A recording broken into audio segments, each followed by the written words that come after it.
Hey, what's going on, Mumia? What's on, black man? I'm good. How are you? Busy, Under the busy, circumstances. busy. War in Babylon. That's what it is. That's what it is. How you be? Man, still trying to fight this case that I got Yeah, and keep my head above water, man. So, yeah. You ain't get them camera photos?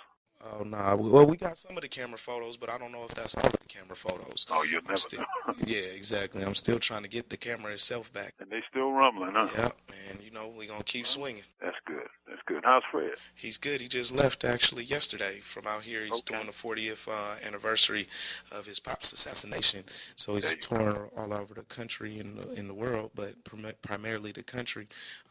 Just linking it to struggles, specifically that of Oscar Grant and Adolph Grimes, but also other political assassinations. So Good. Well, give him my love and tell him I salute him. All right. definitely.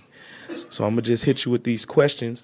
Can you talk about your present day situation? Where is your case presently? We hear that your case is awaiting the results of another case. Can you please inform us? Well, that's true.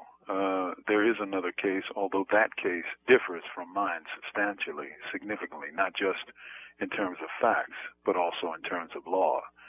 But, the law is the tool of those in power. So how they use it doesn't depend on the law. It depends on power, doesn't it?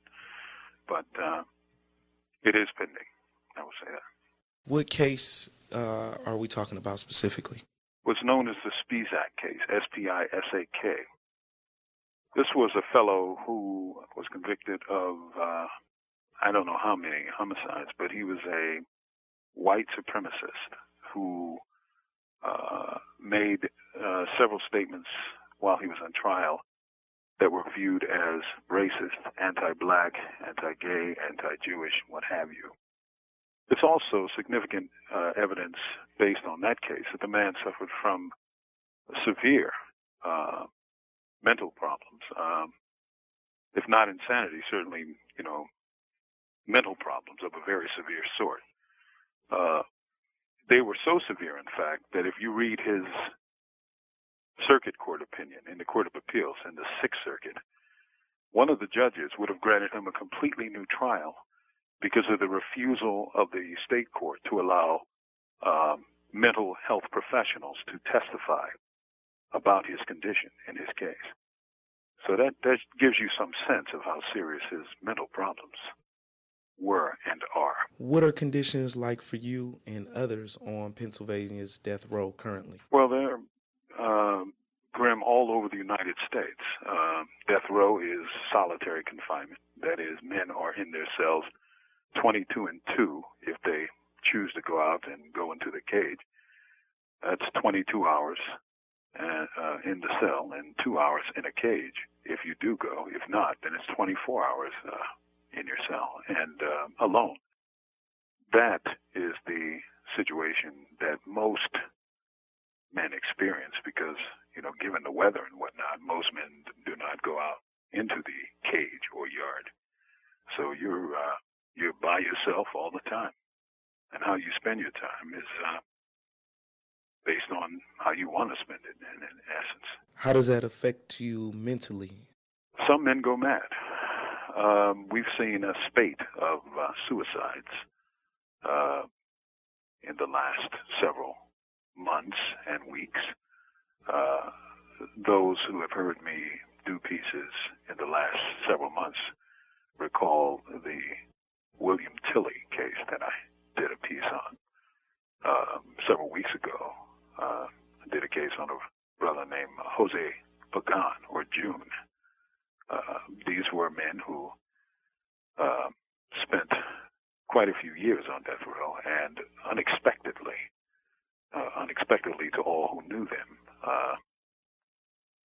by the next morning they had committed suicides. And I assure you, it is not easy to do in a solitary hookup, but they found a way to succeed. Well, definitely just let everybody know they got our support, and we definitely going to keep them in our thoughts and make sure we put this interview out as far as possible. Good. Are you informed about the venue change for Johannes Meserly, the trigger man and one of the police involved in the murder of Oscar Grant? I am indeed. I can't say I was surprised because if you've read about cases similar to that, I mean, you can go to New York and find the same thing. It's very interesting that police officers who serve in certain areas and cities and districts and counties and localities, shall we say, once they get charged with something, they can't wait to get out of that locality that they claim to serve. I mean, if you serve the locality, why not be tried there? You know, these are the people you quote unquote serve, right? Right. But not only do they petition for a change of venue, there are very few cases where that's refused. And often they go to, I mean, we don't have to go very far. You're a Californian. You remember Rodney King. Right. Where they went, from L.A. to Simi Valley, right? Right. I think not Louima, but the other brother, Amadou Diallo, in New York, the cops that shot him in his doorway, they went to Albany, I believe, you know, as far away from New York City and staying in the state. So what does that tell you about what they think of the people that they work amongst? What role do you think class plays when you look at the resignation of Van Jones from the White House and look at all the hoopla in the so-called progressive media that was defending this former nonprofit administrator and, in my opinion, social vampire?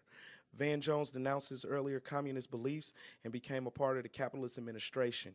This call is from the State Correctional Institution at Green and is subject to monitoring and recording. Well, if we're honest, we can't really, I mean, class, of course, plays a very telling and important role in how, you know, people live their lives, how they think, how they interact, how they deal with others, of course. But when it comes to black folks in the United States, I think the most honest term is caste.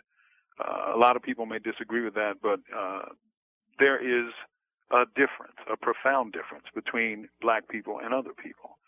And it doesn't matter what role you function in. It doesn't matter if you're a lawyer, a scholar. I mean, look at Henry Louis Gates in his home.